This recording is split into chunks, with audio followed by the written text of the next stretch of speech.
आप और हम भाई बहनों ने जो शिक्षा लेनी है वो ये है कि आप और हमने शौपन में भी सतगुरु रामपाल जी परमेश्वर जी की मर्यादाओं को नहीं तोड़ना है। ये हमारी अग्नि परीक्षा का समय है। यदि हमने परमेश्वर की मर्यादाओं को तोड़ा, गुरु वचन को तोड़ा, तो इस समय भाई और बहनों ये काल अपने 1000 हाथ और 1000 मुख खोल कर खड़ा हुआ है। काल कसाई तक तक मारे, पग पग पे यो बाणा। आप और हमने ज्ञान आधार के साथ साथ बुद्धि विवेक से भी काम लेना है। भक्ति मार्ग में संत रामपाल जी के सुयोग्य भगत होने के साथ साथ हम एक अच्छे सामाजिक व्यक्ति भी हैं। हमने समाज में एक अच्छे नागरिक की तरह रहना है, व्यवहार करना है, क्योंकि समाज हमें हर प्रकार से देख रहा है, जांच रहा है। यदि सतगुरु रामपाल जी के नाम की छाप लगवाने के बाद, उनसे उपदेश लेने के बाद, यदि हमने अपने गुरुदेव भगवान की किसी भी प्रकार से बदनामी करवाई, क्योंकि आप और हमें कोई नहीं जानता, संत रामपाल जी का वो भगत जो मर्यादा में रहकर भक्ति करता है, उसकी पहचान उसके आसपास के क्षेत्र में, उसके समाज में, उसके गांव में, उसकी रिश्तेदारियों में ऑटोमेटिक हो जाती है। उसके बाद अगर संत रामपाल जी का भगत कोई भी गलती करता है, कोई भी सामाजिक या आध्यात्मिक मर्यादा तोड़ता है, तो उसके बाद बदनामी उस भगत की नहीं होती है, बदनामी सीधे सीधे संत रामपाल जी की होती है। और अपने गुरु की बदनामी का कारण बनकर, गुरु निंदा का कारण बनकर वो भगत फिर परमात्मा का दोषी बनता है, मोक्ष से भी वंचित रह जाता है।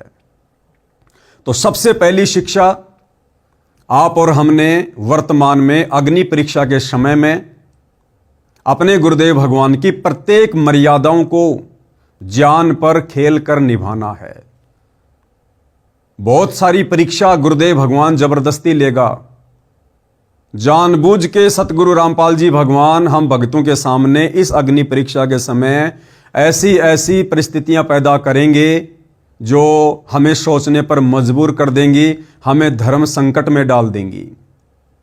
जिस प्रकार सेऊ, सम्मन और नेकी की परीक्षा लेने के लिए परमात्मा जी ने ऐसी परिस्थितियां प्रकट कर दी, उस दिन नेकी को और सम्मन को किसी ने 2 किलो आटा भी उधार नहीं दिया। क्या ऐसा संभव है? इतने बड़े नगर में, इतने बड़े गांव में कोई व्यक्ति 2 किलो आटा उधार भी ना दे? अवश्य देते, लेकिन परमेश्वर ने उस दिन उन आत्माओं की परीक्षा लेनी थी, इसलिए परमात्मा ने सभी नगरवासियों में प्रेरणा कर दी और किसी ने भी उधार आटा नहीं दिया, क्योंकि परमेश्वर ने अपनी आत्माओं के भाव देखने थे, उनकी श्रद्धा देखनी थी, उनके ज्ञान आधार को चेक करना था, उनके बुद्धि विवेक को परमात्मा ने परखना था। तो इसी प्रकार भाई और बहनों, रामचंद्र यादव की भी ये एक परीक्षा थी। अब रामचंद्र यादव ने गाली देना लोगों को शुरू क्यों किया, यह भी एक बहुत बड़ा सवाल है कि संत रामपाल जी का भगत तो कभी किसी को गालियां नहीं देता है। संत रामपाल जी का भक्ति विधान तो कहता है कि जो तोकू काटा बोवे वाको बोतू फूल, तो ये फूल के फूल हैं वाको हैं त्रिशूल। फिर रामचंद्र यादव के अंदर ये गाली देने की गंदी प्रवृत्ति कैसे पैदा हुई, क्यों पैदा हुई, कहां से पैदा हुई? इसका मतलब मर्यादा बहुत पहले से टूटी हुई है। और सबसे बड़ी मर्यादा क्या टूटी हुई है?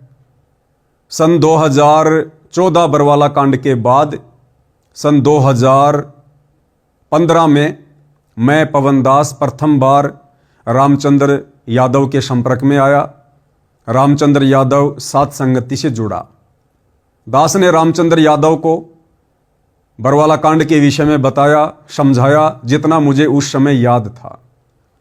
रामचंद्र यादव को भी लगा कि वास्तव में संत रामपाल जी का परिवार, सतलोक आश्रम कमेटी संत रामपाल जी के साथ बहुत बुरा कर रही है, उन्हें एक आम व्यक्ति की तरह ट्रीट कर रही है, अपने गुरु को मानुष मानकर उनके साथ इस प्रकार से व्यवहार कर रही है, जैसा कि उन्होंने बरवाला कांड में किया और बरवाला कांड के बाद उन्होंने भगत समाज से मर्यादा तुड़वा कर किया। तो रामचंद्र यादव को भी लगा कि मुझे भी साथ संगति से जुड़कर बरवाला कांड की सच्चाई को भगत समाज में और जन जन तक पहुंचाना चाहिए। तो सन 2015 में रामचंद्र यादव साथ संगति से जुड़ता है और 2020 तक रामचंद्र यादव साथ संगति से जुड़ा रहता है। अपनी बहुत ही अच्छी और अहम भूमिका वो साध संगति में निभाता है। लेकिन 2020 में जब मैंने मेरठ में एक छोटा सा वीडियो बनाया था कोरोना को लेकर, उसके बाद रामचंद्र यादव साध संगति से दूर हो जाता है, साध संगति से हट जाता है, अपने खुद की सोच के चलते, अपने खुद के विचारों के चलते। और उसके बाद से वो लगातार साध संगति का, जो साध संगति सतगुरु रामपाल जी परमेश्वर जी का यथार्थ भक्ति मार्ग है, उनका 13वां कबीर पंथ है। यानी साध संगति से जुड़कर ही आप एक नेक, योग्य, सुयोग्य और शतलोक के लिए अधिकारी भगत बन सकते हैं। साध संगति से जुड़कर ही आप अपने गुरु को परमात्मा के रूप में हृदय से, आत्मा से स्वीकार कर सकते हैं, अन्यथा नहीं। तो रामचंद्र यादव ने फिर उस साध संगति का और साध संगति से जुड़ी हुई आत्माओं का विरोध करना शुरू कर दिया। अब भाइयों और बहनों, यदि कोई परमेश्वर की सत भक्ति मर्यादा में रहकर करने वाली आत्माओं का विरोध करेगा, कोई परमेश्वर रामपाल जी के यथार्थ पंथ का विरोध करेगा, उसी दिन से उस आत्मा के कर्म बिगड़ने शुरू हो जाते हैं, वो चाहे भगत हो या चाहे जगत का कोई व्यक्ति हो। तो धीरे धीरे रामचंद्र जी के कर्म बिगड़ने शुरू हुए। साध संगति से दूर होने के कारण रामचंद्र जी मर्यादाओं में रहकर भक्ति भी नहीं करते थे, और वो अपने गुरु को परमात्मा के रूप में नहीं मानते थे, और ना ही वर्तमान में मानते हैं, क्योंकि रामचंद्र जी की हालत भी सतलोक आश्रम कमेटी से जुड़े लाखों भक्तों की तरह से है। जिस प्रकार सतलोक आश्रमों से जुड़े भगत जुबान से तो कहते हैं कि संत रामपाल जी परमात्मा है, भगवान है, परमेश्वर हैं, लेकिन हृदय से नहीं मानते हैं कि संत रामपाल जी ही पूर्ण ब्रह्म परमात्मा है। क्योंकि संत रामपाल जी के अलावा इन सतलोक आश्रमों में और शतलोक आश्रमों से जुड़े लाखों भक्तों के घरों में संत रामपाल जी के अलावा कबीर जी की समझे जाने वाली एक दाढ़ी मूछ वाली बेजुबान मुर्दा फोटो भी मिलेगी। और जून के महीने में ये सभी लोग उस दाढ़ी मूछ वाली कबीर जी की बेजुबान फोटो को कबीर परमात्मा मानकर, भगवान मानकर, परमेश्वर मानकर उसका प्रकट दिवस मनाते हैं। तो ना ही तो सतलोक आश्रम कमेटी से जुड़े लोग संत रामपाल जी को ज्ञान आधार से, हृदय से परमात्मा मानते हैं, और ना ही रामचंद्र यादव जी मानते हैं। तो भाई और बहनों, काल का दाव तो लगना ही लगना था। मैं ये नहीं कह रहा कि रामचंद्र यादव आजीवन जेल में रहेगा या आगे कभी जेल में नहीं जा सकता, या मैं पवन दास जो पहले जेल में जाकर आ चुका हूं, मेरे ऊपर सतलोक आश्रम वालों ने 4-4 मुकदमे लगा रखे हैं, या आगे मैं जेल में नहीं जाऊंगा, या मेरे ऊपर मुकदमे नहीं लगेंगे। भाई और बहनों, जेल में जाना, अपने ऊपर मुकदमे लगवाना, इसके बहुत सारे रीजन होते हैं। यदि आप वास्तव में सत्य भक्ति मार्ग पर हैं, मर्यादाओं में हैं, संघर्ष कर रहे हैं, और आपका संघर्ष करने का प्रयोजन यदि सही है, सही दिशा में है, तो चाहे आपको 50 बार जेल क्यों ना हो, परमेश्वर की इस सच्चाई को, जिस सच्चाई को परमेश्वर रामपाल जी का परिवार 2014 बरवाला कांड के बाद से दबाने में लगा हुआ है, पाखंड और अज्ञान फैला रहा है, इनके विरुद्ध संगत को जगाते हुए, सेवा करते हुए, संघर्ष करते हुए यदि हम सत्सेवक भाई बहन 100 बार भी जेल जाते हैं, तो हमारा जेल में जाना सार्थक होता है। लेकिन रामचंद्र जी जिस प्रकरण में वर्तमान में जेल में गए हैं, वो किसी सेवा के चलते नहीं गए, वो किसी संघर्ष के चलते नहीं गए हैं।